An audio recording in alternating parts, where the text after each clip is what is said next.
Hey guys, what's up? I'm Pete of Pete's Paleo. Our main deal is that we take tons of delicious food from local purveyors and ranchers, make it into delicious meals, and then ship it directly to you all over the country so you can just reheat the food and have perfectly ready paleo meals whenever you need it. But when you want to cook for yourself, we're here to help with that too. And one of the simplest things that people want to know how to do is how to cut an onion. And so I just wanted to show you the few basic steps and how it's done and a couple different kind of ways that you can take it down depending on what you're trying to do. First and foremost, as far as... If you guys are interested in this video and you think your friends would be too, please share it with them now. Thanks, Sarah. As far as not crying or the deal with crying when you cut onions, my favorite chef in culinary school, Chef Michaelitis, always used to tell the kids that annoyed him the most that if they put the peel of the onion underneath their chef hat, that they wouldn't cry. And most of the annoying kids would go at least a week of having an onion peel under their head before someone took pity on them and would tell them to take the onion peel out of their hat.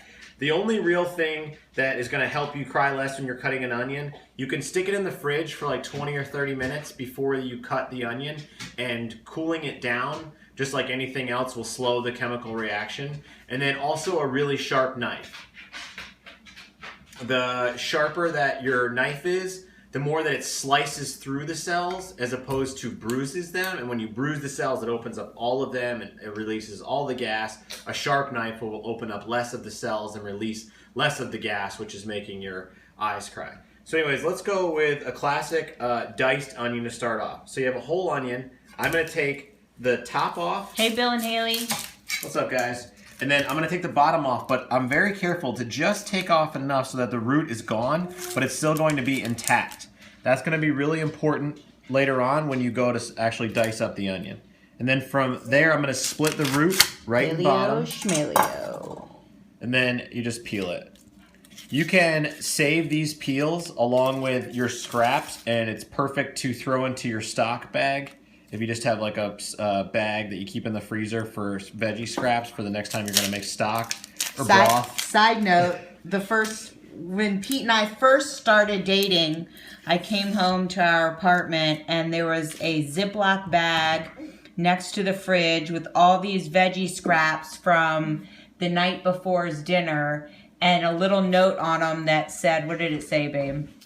Like, this is a base for stocks. It'll make your sauces silky and your soup sexy, and I don't know, whatever. It was a very cute little note. A love note through vegetables, if you will. Okay, so the first step is you need to make horizontal lines along the onion, and you don't want to go all the way through. So now this is just for a medium dice onion. If you wanted to make a really small dice, you would make really small horizontal slices every time you go through. And you're going to go about 6/8 of the way through the onion there. 6/8 to be exact. Well, 3/4, 6/8, either way. Now this was when I first started culinary school, my first practical. I sliced my thumb by holding it like this and pushing right into my thumb, and I cut it open pretty good right in the middle of my first practical. You do not want to do that, so always have your thumb either above or below whatever layer it is that you're slicing. Okay, now you've got it that way, and you're going to go back through and do vertical slices. Again, most of the way through. If you lose the top piece, it's fine, just put it back on. Okay, now turn the onion back with your knife.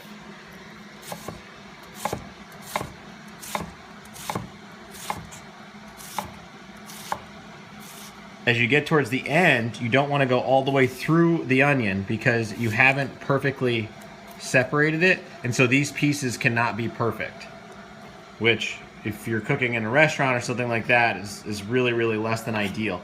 So this would either make it into the stock pot, or at home, where you're not going to throw it away or put it in the stock pot, you just go through like that, turn it one time, and you can add it back into your pile. So there's like a small to medium dice onion. NBD, right? Okay.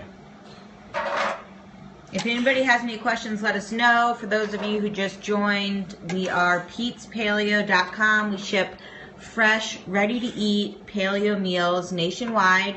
And today, Peter is teaching you guys how to cut an onion.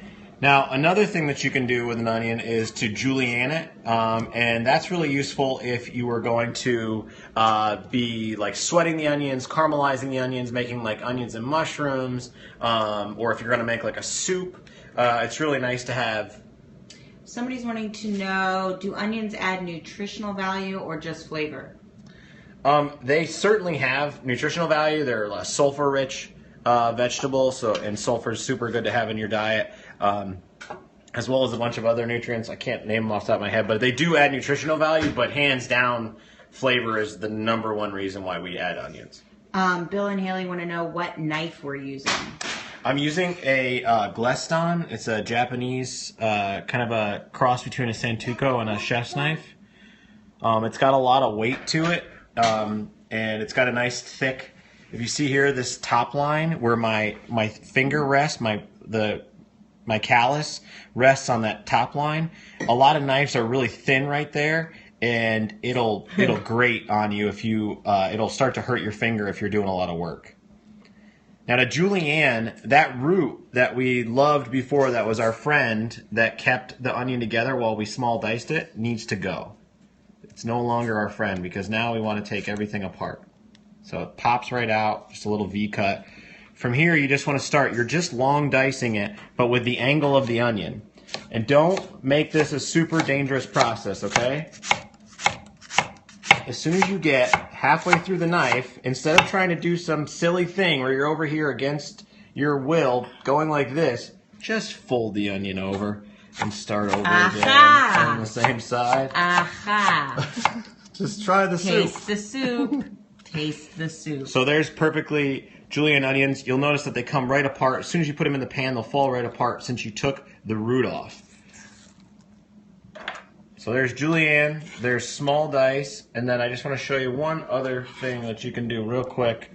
If you're in a hurry, or I had one chef who, he may have gone a little insane, but he was sure that... Where's the spoon? There's only one way to get perfect onions. This is, in my way, the hamburger, the classic like hamburger onion that you see if you're just making a tray. All you got to do, keep the root intact and everything like we did before. Take the peel off. And then you're just slicing really thin, really, really thin slices. But that gives you the classic burger onion slice. And with that, my eyes are officially filling with tears, and I feel that we have covered the onion conundrum about small dice, julienne, and the burger slices. If you want to get, like I said, you can make this as big as you want, as small as you want. So what we were doing before, you could do just for a quick stew. Just don't rub your eyes. Just 3 fat slices, and then a few slices across the onion, and you make big pieces of onion, And if you want to make really, really pretty, perfect onions, trying to impress the chef or the girl coming over for dinner, or the boy coming over. For dinner. In our household, obviously, the man cooks, but What I like to do is kind of turn it on its end and do the vertical slices or horizontal slices and do them really thin. Are we making a bloomin' onion here? Never. I've become very fond of that place. So then, make sure that your eyes aren't completely watered. Even my eyes are starting to water. Actually, I got to do this with my eyes closed, but still. Kids, do not try that at home. Yeah, don't do it with your eyes closed. Experienced chefs only. There you can see I don't need to see my eyes because I'm touching the knife to my fingers before every slice, so I know exactly where it is.